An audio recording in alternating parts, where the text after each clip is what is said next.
Hi everyone, it's Holly and welcome to my non-spoiler book review of For Your Darkness Shows the Stars by Diana Peterfreund,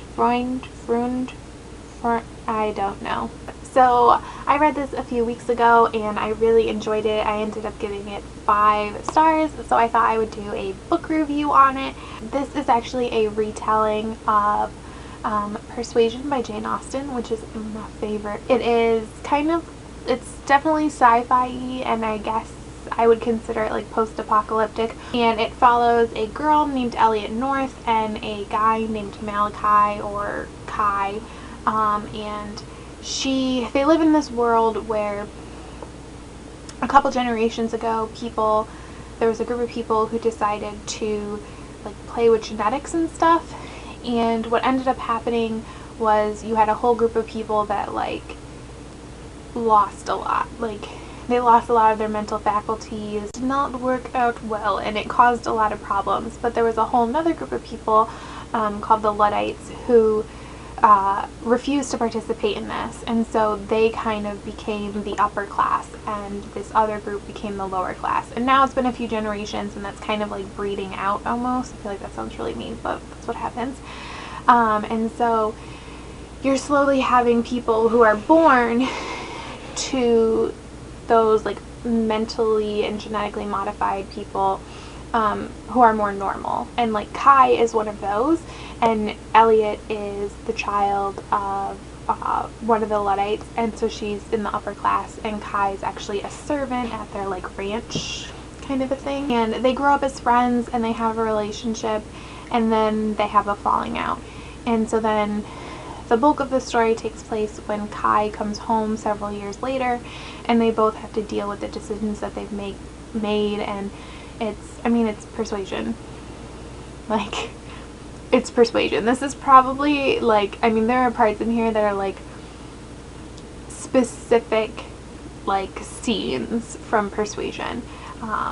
This is not a loose retelling. This is a very strict one. Moving on from the synopsis. I feel like that wasn't the best, but I'm horrible at doing synopsis. The people who write these things, like,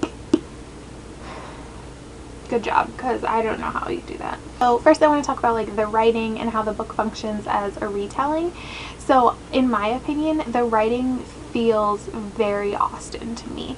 It's very like reserved, kind of has like that restrained angst, like especially for Persuasion. Like I haven't read Persuasion in too long. I really want to reread it, but what I remember from it is a lot of restrained angst. It's not the angst you're necessarily used to reading now, because it's not, she couldn't be as emotional, but you could definitely feel it because you're there with, and like the Elliot's character,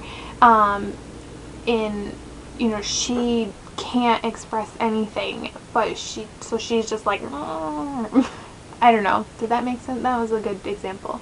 And also like a very good representation of how I am in life is where I'm like, and I make noises and use my hands. I also think that the writing is very beautiful and very lyrical. Again, it reminds me a lot of Austen, and she also puts a lot of letters in here. There are tons of letters, mostly from their past, so it helps you kind of get character development, but Austen is also very well known for her letters. That letter at the end, if you've read Persuasion, you know what I'm talking about. It's like the best letter ever, and maybe not. So many people are like Pride and Prejudice people. Don't get me wrong, it's a good book, but Persuasion and that letter. And there's a letter in here that, I think I said this in my wrap-up when I had read this, the letter in here gave me the same feelings that Wentworth's letter in Persuasion gives me, which is like, in my opinion, the highest compliment I could pay this author. So I want to talk about the characters. So I personally love them. Now I'm going to be honest, because I've noticed that sometimes I get a little ravey about books, and then I'm really afraid that people are going to read them and find them very disappointing. So I'm going to try and start including like some negative opinions from other people. Actually, right now might be a good time to do that.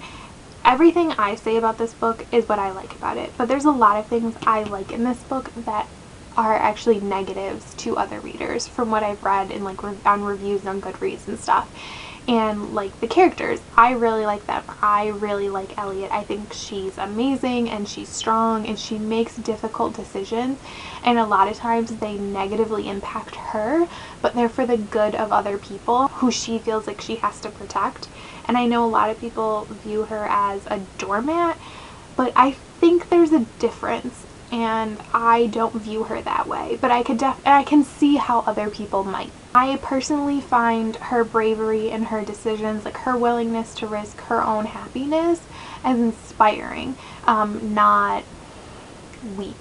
So really liked the side characters. There's one side character I would love for her to like get her own story so I can know more about her. I don't think she like would or does. I know there's a companion novel to this, but it takes place somewhere else, so I don't even know if these characters show up or anything. Then let's talk about the plot tidbits, mostly like the post-apocalyptic stuff.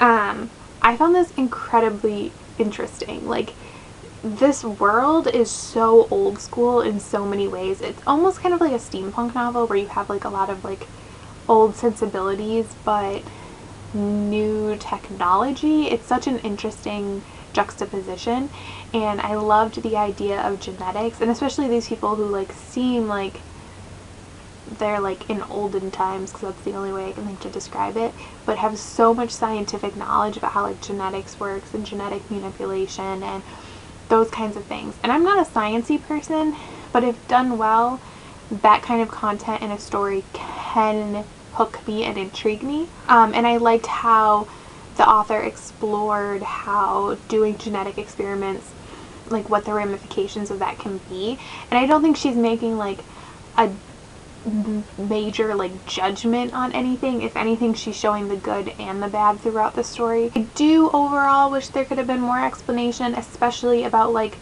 what I call like the post-apocalyptic part, so like what caused everything to happen. But in a lot of ways the characters themselves are in the dark because of what happened, so that's why we don't get to know. My understanding is the second like companion novel does explore more of that. So then the other part of the plot is the romance. It is such a slow burning romance, and I mean it's very Austen. But you see it grow, and one of the great things is because of the letters in here, you get to see them, like their romance grow almost as like kids, and then see it grow again as adults. And both times are beautiful and sweet and heartbreaking and amazing, and I really liked it. Actually not normally a huge fan of a slow burn, and just because sometimes I find they leave me like wanting, like I feel like I don't get enough from them, but in here I felt completely satisfied. So like normal, would I recommend this book? And I have to say, yes I would. I think it has broad appeal personally. I don't think the romance is too overpowering, but I think if you like persuasion, or if you like Austen, or if you like a slow burning romance, you would like this story. If you're open to romance, but it's not like your main draw, I still think you could like it because of the scientific aspects and the other parts of the plot. But like I said, there are people who have some issues with like Elliot's character. Some people, I will say, I didn't say this before, find the story very slow.